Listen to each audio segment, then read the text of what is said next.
terpilih kembali untuk yang kedua kalinya. Jokowi itu memang tidak ada matinya. Stamina, kekuatan politiknya itu diukur oleh publik yang kemudian per hari ini sekalipun hanya terhitung dalam hitungan hari akan terjadi pergantian suksesi kepemimpinan politik, Jokowi masih dianggap cukup powerful. Pak Jokowi pembencinya pasti ada. Sama dengan pembencinya Bung Karno ada. Sebagian besar masyarakat Indonesia akan mengenang Pak Jokowi untuk yang semua yang baik dari Pak Jokowi. Legacy dari Pak Jokowi yang harus benar-benar kita apresiasi adalah pembangunan infrastruktur. Ini kita bersyukur ya, kali pertama mungkin di Republik ini kita bisa memperhatikan sesuatu yang benar-benar smooth transisi antara pemerintah dengan pemerintah yang lain. Ini terjadi karena memang misi dari Pak Presiden Prabowo, Presiden terpilih dan Presiden Jokowi itu menciptakan adanya keberlanjutan antara 20 Oktober selesai sudah perjalanan Pak Jokowi sebagai presiden kita selama 10 tahun. Ada rasa sedih tapi juga campur aduk dengan banyak cerita pro dan kontra. Sebuah perjalanan yang gak mudah. Dari perubahan besar dalam segi infrastruktur, jalan tol yang makin nyambung, MRT, sampai proyek mega besar, IKN. 20 Oktober 2024, Presiden sekarang sudah bukan lagi Joko Widodo. Presiden sekarang adalah Prabowo Subianto. Pertanyaan banyak orang, baik yang dulu mendukung Jokowi maupun yang kemudian menjadi lawan politik dari Joko Widodo. Apa kabar Jokowi setelah tanggal 20 Oktober? Kata seorang pengamat politik mengatakan, dengan berkaca kiprah Jokowi selama 10 tahun dari 20 Oktober 2014 menyimpulkan bahwa Jokowi setelah 20 Oktober masih tetap digdaya. Dia orang yang akan diperhitungkan di kancah perpolitikan Indonesia. Di kota, jadi gubernur. Setelah jadi gubernur, jadi presiden. Terpilih kembali untuk yang kedua kalinya. Jokowi itu memang tidak ada matinya. Stamina, kekuatan politiknya itu diukur oleh publik yang kemudian per hari ini sekalipun hanya terhitung dalam hitungan hari akan terjadi pergantian suksesi kepemimpinan politik, Jokowi masih dianggap cukup powerful. Bisikan-bisikannya, petuah-petuahnya, kalau bahasanya Henry sama Om Ferry ini kan, wah ini cawe-cawenya, itu kuat. Karena memang posisinya sebagai presiden itu tidak bisa dibantah. Tapi yang ingin saya katakan adalah, ini bukan soal orang-orangnya Jokowi. Ini bukan soal bagaimana Jokowi misalnya ingin memastikan proses transisi politik itu berjalan dengan kondusif dan stabil. Tapi ini menyangkut bagaimana ke depan posisi Jokowi setelah tak lagi jadi presiden. Ada pesan yang sepertinya ingin ditangkap. Bahwa Jokowi men-treatment Prabowo itu cukup luar biasa. Beberapa waktu yang lalu kita sering mendengar di depan para menterinya, Jokowi mengatakan jangan sampai bikin kebijakan yang bisa menghambat apalagi mengganggu keinginan Prabowo merealisasikan semua mimpi-mimpinya. Oke, jadi ini ada dua kesimpulan kalau misalkan menurut saya menyimpulkan dari apa yang dikatakan oleh Adi Prayitno. Yang pertama adalah Jokowi itu sepowerful itu. Jadi prediksi Adi Prayitno dia tidak akan kemudian kembali ke Solo menjadi apa istilahnya orang biasa atau masyarakat sipil biasa, cuman kemudian ada 43 kambing yang sudah diboyong ke Solo tiba-tiba cuman jadi peternak begitu kan. Itu tidak mungkin kata Adi Prayitno. Jokowi ini sudah kemudian menyiapkan seorang Prabowo sejak 2019. Itu bukti keberhasilan seorang pemimpin. Sekali lagi bahwa pemimpin yang baik adalah pemimpin yang menyiapkan penerusnya. Dan Prabowo Subianto itu sudah disiapkan Jokowi dari mulai 2019. Bahkan ketika di akhir-akhir kepemimpinan dari Pak Jokowi, beliau berpesan kepada para menteri jangan sampai bikin kebijakan yang bertolak belakang dengan agenda-agenda presiden selanjutnya, yaitu Presiden ke-8 Prabowo Subianto. Kita masih ingat benar bagaimana rapat Prabowo atau rapat Jokowi bersama dengan para pengampu kebijakan di bidang keuangan. Jokowi sedari awal sudah mengatur bahwa kebijakan keuangannya akan mengakomodasi semua program-program Prabowo di 2024-2029. Pak Jokowi pembencinya pasti ada. Sama dengan pembedinya Bung Karno, ada sebagian besar masyarakat Indonesia akan mengenang Pak Jokowi untuk yang semua yang baik dari Pak Jokowi. Legacy dari Pak Jokowi yang harus benar-benar kita apresiasi adalah pembangunan infrastruktur. Itu adalah gebrakan yang luar biasa, karena saya tahu ceritanya bagaimana dulu, misalnya Pak Jokowi untuk menambah anggaran APBN kita untuk pembangunan infrastruktur itu harus berkorban untuk tidak populer pada waktu itu mengurangi subsidi BBM. Wah, itu luar biasa. Itu di 3 bulan pertama tuh. 3 bulan pertama. Itu resiko politik tinggi Resiko itu ya. politik tinggi ya, dan itu harapan kita benar-benar membuncah. Benar-benar kita berharap ini akan menjadi sesuatu yang luar biasa. Dan memang kita rasakan sekarang kan, tidak ada presiden sebelumnya yang mampu mengeksekusi semua pembangunan infrastruktur sedemikian cepat, sedemikian baik. Nah makanya tadi, mana yang mangkrak? Memang nggak ada yang mangkrak. Tol ya ongoing. Kelebihan Pak Jokowi adalah LRT Pulau Gadung ya ongoing kan. Didatengin tiap hari. Oke. Ini sebenarnya tidak menampik atau tidak tutup mata bahwa ada kritik, ada istilahnya rapor-rapor merah yang coba untuk dibahas di kemudian hari atau di hari akhir dari kepemerintahan Pak Jokowi. Tapi kemudian kita juga semuanya diajak untuk tidak tutup mata sekalian juga untuk prestasi-prestasi dan keberanian yang Jokowi ambil dalam masa kepemimpinannya. Salah satunya dibuktikan adalah mengurangi subsidi BBM untuk dialokasikan untuk pembangunan infrastruktur. Terbukti masif sekali pembangunan infrastruktur di era Joko Widodo bahkan sampai ke pelosok-pelosok desa.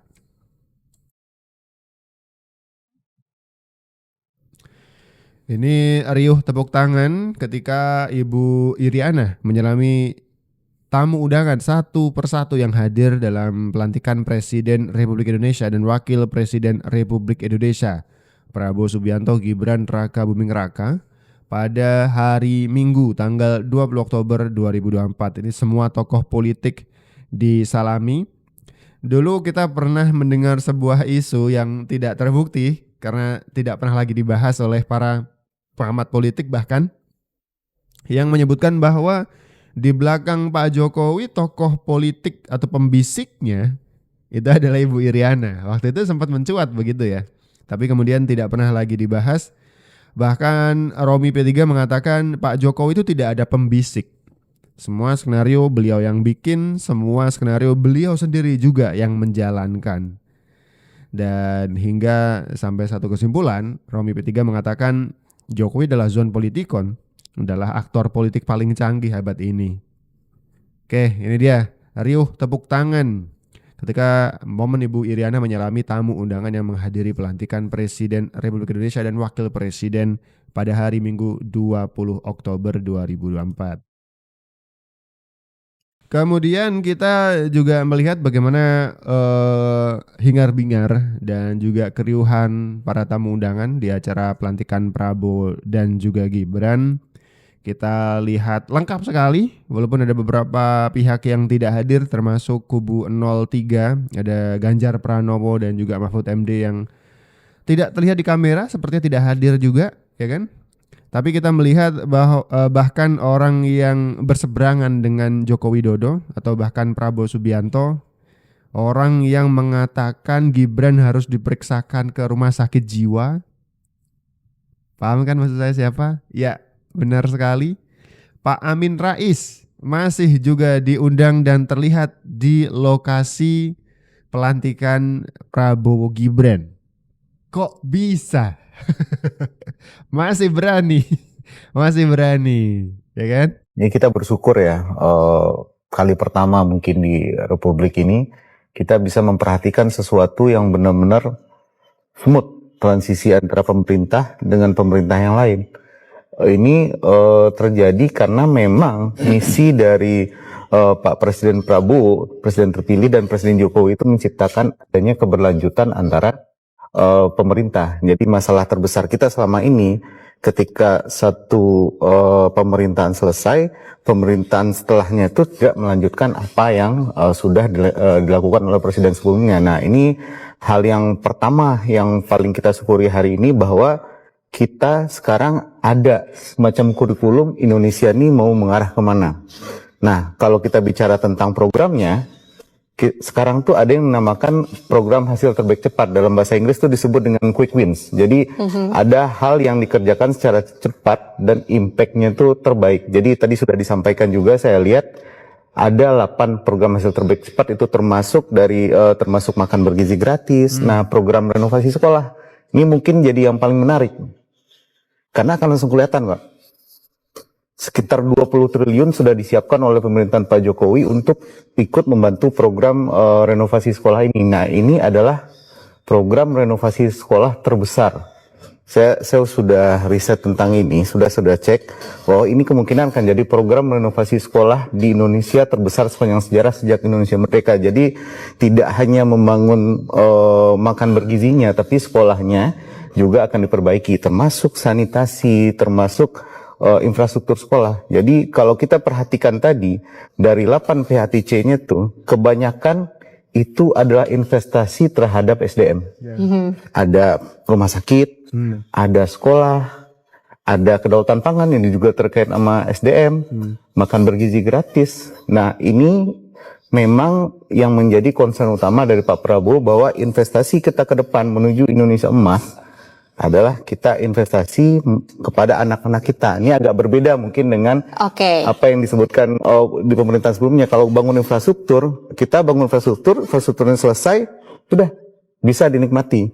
Tapi kalau kita membangun ke SDM, membangun ke anak-anak kita, investasinya ke anak-anak kita, mungkin satu generasi baru terlihat. Anak-anak kita yang umur 5 tahun sekarang, 17 tahun kemudian, di umur 30, 40, baru kelihatan bahwa kita investasi ini benar-benar untuk masa depan. Oke, ini menarik ya. Keberlanjutan dari Pak Prabowo itu bukan cuma nggak mikir, program Pak Jokowi kita lanjutin aja, enggak juga. Tapi juga dipandang, diukur, ditakar dari sudut pandang yang lain. Kalau era Pak Jokowi itu soal pembangunan infrastruktur, jalan tol, jembatan, kemudian bandar udara, ada banyak sekali pembangunan-pembangunan yang dilakukan. Nah, saatnya Pak Prabowo juga melakukan pembangunan, tapi tidak di wilayah yang sama. Pak Prabowo melakukan pembangunan di wilayah manusianya. Makanya ada program makan bergizi gratis yang kata Hashim ternyata tidak cuma di pagi hari.